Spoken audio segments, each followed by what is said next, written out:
हम गीता मलिक अहाँ सब गोटे प्रणाम कर छी। हम आई एक अहाँ सबके मूड़न के गीत सुनाबै छी। आशा कर छी नीक लागत। तखन अहाँ सब सुनियो, सुन के वीडियो के लाइक कमेंट कर देब आ गीत केहन लागल से कमेंट में लिख के सेहो बताब। आ गीत के एक बेर पूरा सब गोटे जरूर सुनब।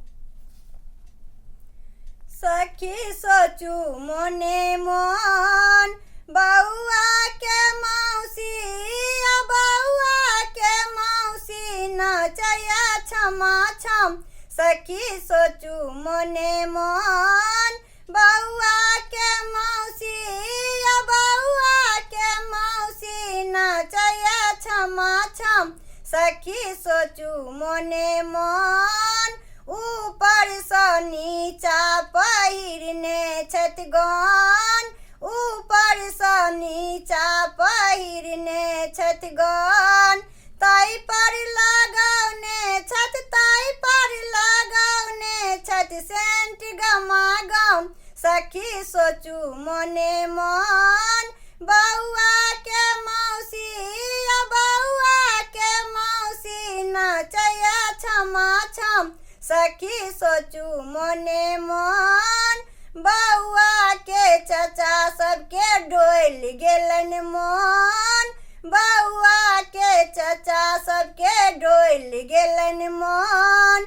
बूढ़ा सब नहीं छथि, बूढ़ा सब नहीं छथि ककरो सँ कम। सखी सोचू मोने मोन बउआ के मौसी, बउआ के मौसी नचैया छमा छम। सखी सोचू मोने मोन हील वाला सैंडल पर हाथ लेने फोन, हील वाला सैंडल पर हाथ लेने फोन। रही रही के घंटी है, रही रही के घंटी बजैया टनाटन। सखी सोचू मोने मोन बउआ के मौसी, बउआ के मौसी नचैया छमा छम। सखी सोचू मोने मोन मौसी छथि नमहर आ मौसा जीवन, मौसी छथि नमहर आ मौसा जीवन।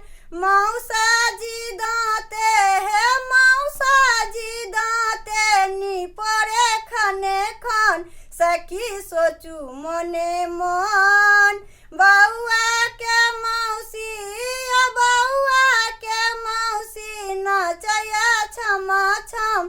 सखी सोचू मोने मोन बउआ के मौसी, बउआ के मौसी नचैया छमा छम। सखी सोचू मोने मोन बउआ के मौसी, बउआ के मौसी नचैया छमा छम। सखी सोचू मोने मोन।